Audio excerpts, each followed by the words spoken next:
प्रहार में आपको बिहार की सियासी हलचल बताएंगे। पहले फेज के चुनाव के बाद कौन नेता कितना दावा कर रहा है और दूसरे फेज के चुनाव के लिए आज कौन दिग्गज मैदान में है। मैं इस वक्त गया में हूं, एक एक तस्वीर आपको दिखाऊंगी, लेकिन उससे पहले एक बड़ी खबर राजधानी दिल्ली से आ रही है, वो आपको बता देते हैं। इस वक्त की बड़ी खबर यह है कि दिल्ली के IGI एयरपोर्ट से खबर आ रही है, जहां ATC यानी एयर ट्रैफिक कंट्रोल सिस्टम में तकनीकी खराबी आ गई है।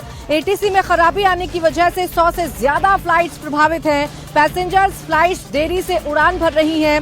सर्वर डाउन होने की वजह से फ्लाइट्स को टेक ऑफ करने में दिक्कतों का सामना करना पड़ रहा है। एयर ट्रैफिक कंट्रोल टीम इस खराबी को दूर करने की कोशिश में लगी हुई है, लेकिन अब तक प्रॉब्लम्स ठीक नहीं हो पाई हैं। बताया जा रहा है कि एयर ट्रैफिक कंट्रोलर्स मैन्युअली काम कर रहे हैं। रिपोर्ट्स के मुताबिक ऑटोमेटिक मैसेज स्विच सिस्टम यानी AMSS में गड़बड़ी आ गई है। ये वो सिस्टम है जो टेक ऑफ और लैंडिंग की जानकारी देता है। तो इसकी वजह से दिल्ली एयरपोर्ट पर जो फ्लाइट्स की आवाजाही है उस पर खासी दिक्कतें हो रही हैं, आवाजाही में दिक्कतें हो रही हैं और ये जरूर कहा जा सकता है कि पैसेंजर्स को दिक्कतों का सामना करना पड़ रहा है। फ्लाइट्स में हो रही देरी को लेकर एयरपोर्ट अथॉरिटी के साथ ही एयरलाइंस कंपनियों ने एडवाइजरी जारी कर दी है। Spice jet, Indigo, air India ने लोगों से फ्लाइट्स का स्टेटस चेक करने के बाद ही घर से निकलने के लिए कहा है। एयरपोर्ट के बाहर उन लोगों की भीड़ जमा हो गई है जो अपने परिजनों को रिसीव करने एयरपोर्ट पहुंचे हैं, क्योंकि ATC में खराबी की वजह से फ्लाइट की लैंडिंग में भी देरी हो रही है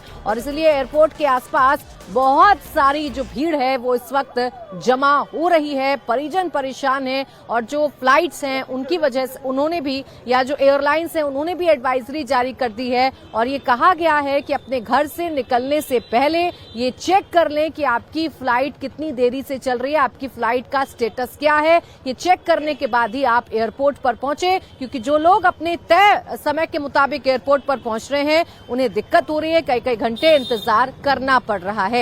मनीष प्रसाद मेरे सहयोगी इस वक्त जुड़ गए, सीधा उन्हीं के पास चल लेते हैं। मनीष, बताइए क्या जानकारी है आपके पास, ये प्रॉब्लम कब तक सॉल्व होगी, क्या बताया जा रहा है अथॉरिटी की तरफ से?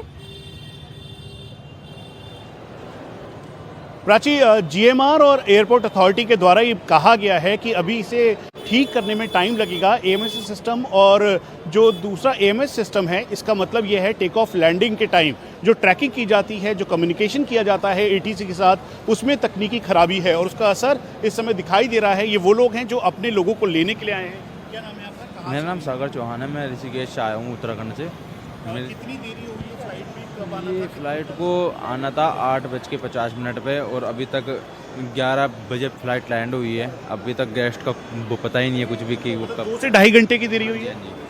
आपका क्या नाम है, कहाँ से फ्लाइट आ रही थी, कितनी देरी है? मेरी मिलान से आ रही थी और 1 घंटा 10 मिनट लेट है फ्लाइट, अभी लैंड हुई है। और यहाँ पे जो फ्लाइट इंफॉर्मेशन बोर्ड है, उस बोर्ड में भी आपको डिलेड फ्लाइट्स दिखाई देंगी, करीबन डायरेक्टली इनडायरेक्टली जो करीबन 100 से ज़्यादा फ्लाइट्स हैं उस पर इसका असर है।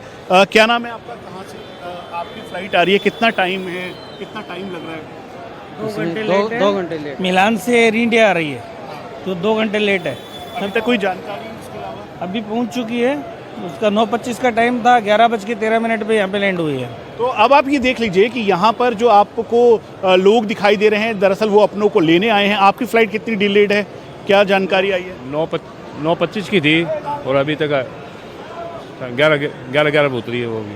अभी कोई जानकारी नहीं, कोई जानकारी नहीं है। तो प्राची, इस समय ये एयरपोर्ट अथॉरिटी ऑफ इंडिया के द्वारा ये कहा जा रहा है कि आप पैनिक ना करें और जो आपके जो फ्लाइट जो के लोग हैं उनसे पूरी जानकारी लें, तभी घर से बाहर। ये 2 घंटे 10 दिन पहले आया था मैं, 16 अक्टूबर को वहाँ से निकला था मिलान से और 17 अक्टूबर को यहाँ पहुँचा था, उसी दिन भी 2 घंटे लेट थी। तो ये जो फ्लाइट डिले हुई है उसका सीधा असर अब यहाँ पर इंटरनेशनल एयरपोर्ट पर दिखाई दे रहा है। इसीलिए जो GMR के ऑफिशियल्स हैं उन्होंने इस बात को कहा है कि घर से निकलने से पहले या फिर अगर आप किसी को रिसीव करने आ रहे हैं तो आप पूरी जो डिटेल है फ्लाइट जो यहाँ पे जो फ्लाइट के अलग अलग लोग हैं उनके द्वारा जो जानकारी दी जा रही है उसको फॉलो करते हुए यहाँ पर पहुँचें। एक बार आप फिर से देख लें, यहाँ पर जो भीड़ है लोगों की वो दिखाई दे रही है। आप भी यहाँ पर रिसीव करने आए हैं, कितनी डिले है फ्लाइट? पता नहीं, हमें तो अभी घर पे पता चला था। एयर इंडिया की फ्लाइट है, सिस्टर आ रही है मेरी। कोई जानकारी अभी तक? कोई जानकारी नहीं है। तो ऐसे बहुत सारे लोग हैं जिनके पास अभी तक कोई उचित जानकारी नहीं है। उसके अलावा चाहे एयर इंडिया हो, इंडिगो, उसके अलावा इंटरनेशनल फ्लाइट्स, चूंकि टेक ऑफ और लैंडिंग के टाइम पर एटीसी का एक इंपॉर्टेंट रोल है कम्युनिकेशन का, और उसी सिस्टम में दिक्कत है जिसकी वजह से अब ये मैनुअली की जा रही है और इसकी जो पूरा का पूरा प्रभाव है इस समय इंटरनेशनल एयरपोर्ट पर दिखाई दे रहा है। आप यहाँ पे देख लीजिए, लोग इंतजार कर रहे हैं अपने लोगों का, और उसके अलावा यहाँ पर भी लाइन में बहुत सारे लोग बैठे हुए हैं ताकि जल्द से जल्द उनको जानकारी मिल सके और फिर उसके बाद वो अपनों को जो रिसीव करने आए हैं उनको यहाँ से ले जा सकें। लेकिन 2 से ढाई घंटे का ऑन एवरेज टाइम है। हालांकि बार बार एयरपोर्ट अथॉरिटी ऑफ इंडिया के द्वारा ये कहा जा रहा है कि पैनिक बिल्कुल भी ना करें। जो आपके जो डिटेल्स हैं वो लगातार उनके मोबाइल्स पर या फिर जो उनके परिजन के लोगों को मुहैया करवाई जा रही है।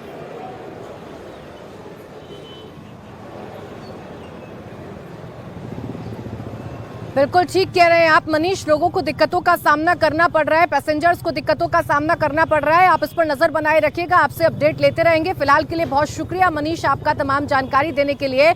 अब एक और खबर इस वक्त महाराष्ट्र से बता देते हैं। महाराष्ट्र के भिवंडी में भीषण आग लगने की जानकारी मिल रही है। डाइंग फैक्ट्री में भीषण आग लग गई है। फायर ब्रिगेड की कई गाड़ियां मौके पर मौजूद हैं जो इस आग पर काबू पाने की कोशिशें कर रही हैं। तो बड़ी खबर इस वक्त महाराष्ट्र से, जहां आग लगने की जानकारी मिल रही है। ये आग भिवंडी में लगी है और डाइंग फैक्ट्री में आग लगी है, जिसकी वजह से आग की ऊंची ऊंची लपटें दिखाई पड़ रही हैं। जो धुएं का गुब्बार है वो दिखाई पड़ रहा है और फिलहाल इस आग पर काबू पाने की तमाम जो कोशिशें हैं वो की जा रही हैं। फायर ब्रिगेड की कई गाड़ियां मौके पर मौजूद हैं और आग पर जल्द से जल्द काबू पाया जाए इसकी कोशिशें लगातार की जा रही हैं। तो ये खबर और ये तस्वीर इस वक्त जो आप देख रहे हैं ये महाराष्ट्र के भिवंडी से है, जहां डाइंग फैक्ट्री में आग लगने की वजह से अफरा तफरी का माहौल है और इस आग पर जल्द से जल्द काबू पाया जा सके कोशिश की जा रही है। तस्वीरें आप देखिए, ये जो ऊंची ऊंची लपटें हैं और ये जो काले धुएं का गुब्बार है, ये कम से कम बताने के लिए काफी है कि हालात जो हैं वो कितने बिगड़ चुके हैं, या आग कितनी बड़ी हो चुकी है, या आग कितना विकराल रूप ले चुकी है। फिलहाल इस आग पर काबू पाने की कोशिशें की जा रही है। फायर ब्रिगेड की तमाम जो गाड़ियां हैं वो मौके पर मौजूद हैं और इस आग पर काबू पाने की कोशिश की जा रही है। प्राथमिकता यही है कि जल्द से जल्द आग पर काबू पा लिया जाए ताकि किसी प्रकार का जो नुकसान है वो ना हो, जान माल का नुकसान ना हो, इसलिए आग पर सबसे पहले काबू पाया जाए। अब आग किन कारणों की वजह से लगी इसकी जांच भी होगी, लेकिन फिलहाल तस्वीरें आप देखिए, भयावह तस्वीर इस वक्त देखने को मिल रही है जहां आग की ऊंची ऊंची लपटें हैं, धुएं का काला गुब्बार है और इसी से पता चल रहा है कि आग कितना विकराल रूप ले चुकी है। ये डाइंग फैक्ट्री है जिसमें आग लगी है। फायर ब्रिगेड की कई गाड़ियां हैं जो इस वक्त मौके पर मौजूद हैं और इस आग पर काबू पाने की कोशिश कर रही हैं। तो महाराष्ट्र से ये तस्वीर इस वक्त आपके सामने, और इस तस्वीर को देखकर समझा जा सकता है कि कैसे हालात बद से बदतर हो गए हैं। और अब आगे बढ़ लेंगे, अब बात करेंगे बिहार की, जहां इस वक्त मैं मौजूद हूं गया जी में, जहां सेकंड फेज का चुनाव होना है। गया जहां भारतीय जनता पार्टी का स्ट्रांग होल्ड नजर आता है, वहां के मुद्दे क्या हैं या गया का माहौल क्या है ये तो मैं आपको दिखाऊंगी ही, लेकिन बात आपको बता देती हूं फर्स्ट फेज के चुनाव की। 18 जिलों की 121 सीटों पर मतदान कल हो चुका है और बम्पर वोटिंग की गई है। इस बार रिकॉर्ड वोटिंग हुई है बिहार में। अब इस रिकॉर्ड वोटिंग का सीधा सीधा मतलब क्या है? क्या सरकार के लिए खुशखबरी है या बदलाव की बात करने वाले तेजस्वी यादव के लिए खुशखबरी है? इन्हीं तमाम पहलुओं पर अलग अलग रिएक्शन सामने आ रहे हैं।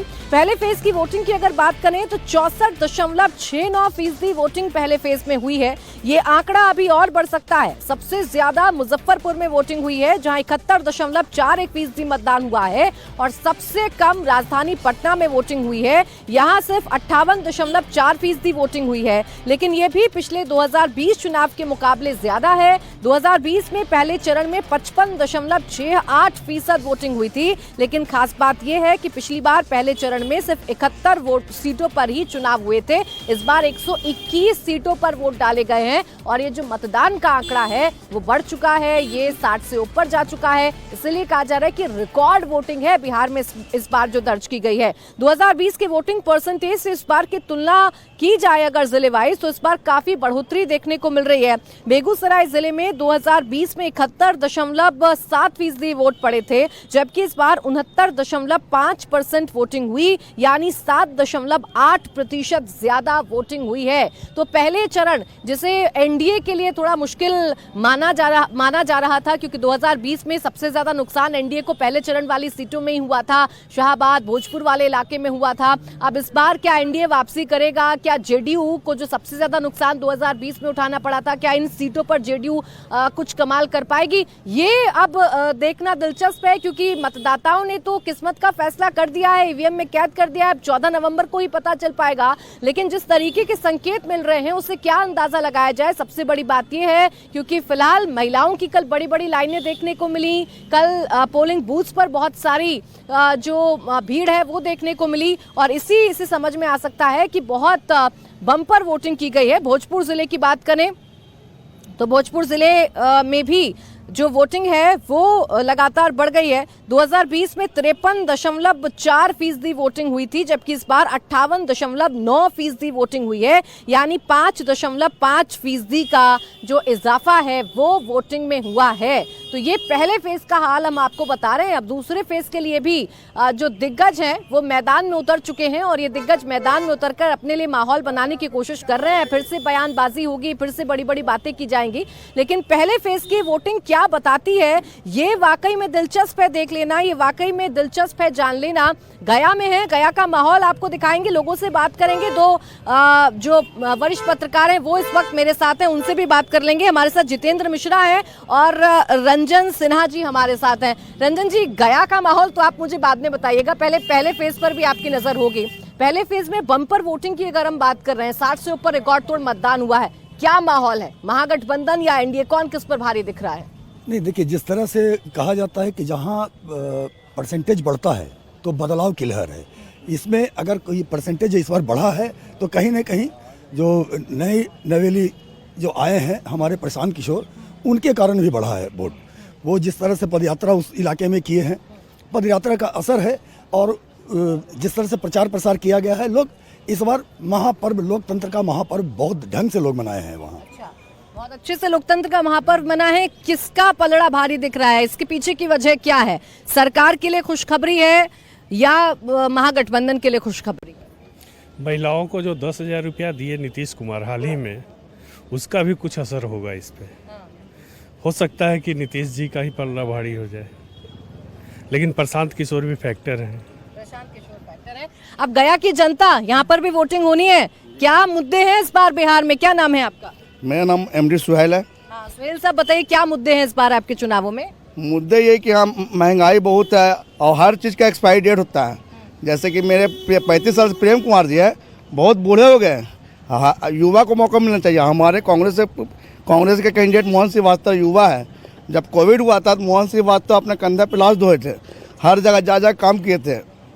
उसके अंदर ये बात नहीं कि हम विधायक है या हम मेयर है या डिप्टी मेयर हैं, एक आम आदमी की तरह वो काम करते हैं, आम आदमी की तरह काम करते हैं। कह रहे हैं क्या भैया? नाम क्या है आप? नहीं थी, मेरा नाम प्रमोद कुमार राय हुआ।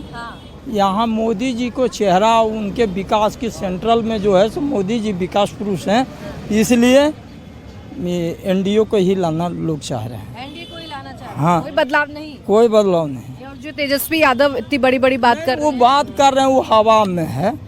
हवा काहे दिख रही है ऐसे? हवा है, हवा है। हाँ। अब देखिए, जनता तो तय कर रही है कि उसे किसके बारे में सुनना है, किसकी हवा है, कौन खोखले दावे कर रहा है, कौन मजबूत दावे कर रहा है। पहले फेज की वोटिंग के बाद से अब नेताओं ने भी बड़े बड़े जो दावे हैं वो करना शुरू कर दिया है।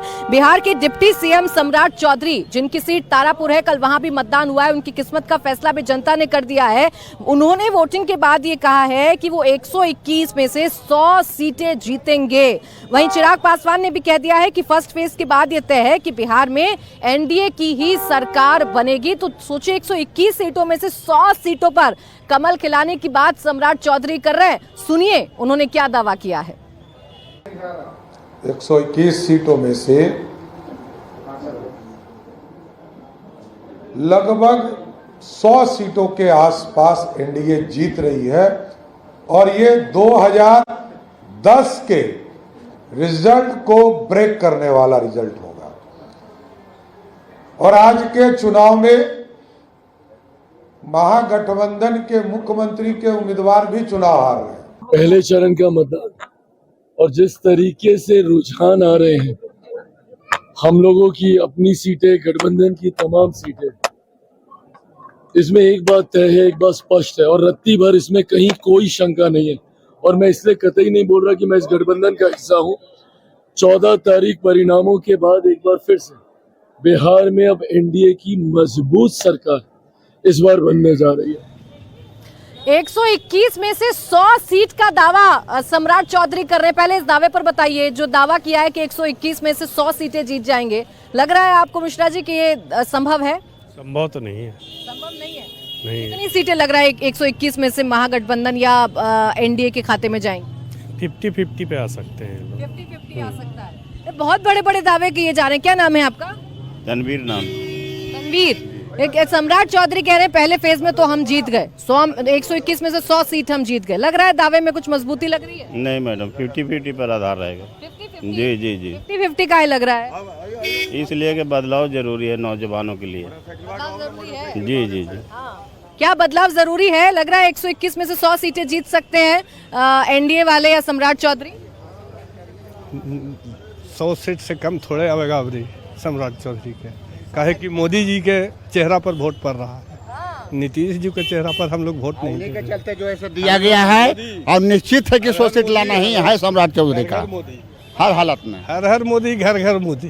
मोदी के चेहरे पर वोट पड़ा है नीतीश के काम पर? जी नहीं, ये मोदी का काम पर जो ऐसे दिया जा रहा है और लगले नीतीश कुमार के भी काम पर जो ऐसे दिया जा रहा है। दोनों काम में जो ऐसे कोई कमी नहीं किया गया है।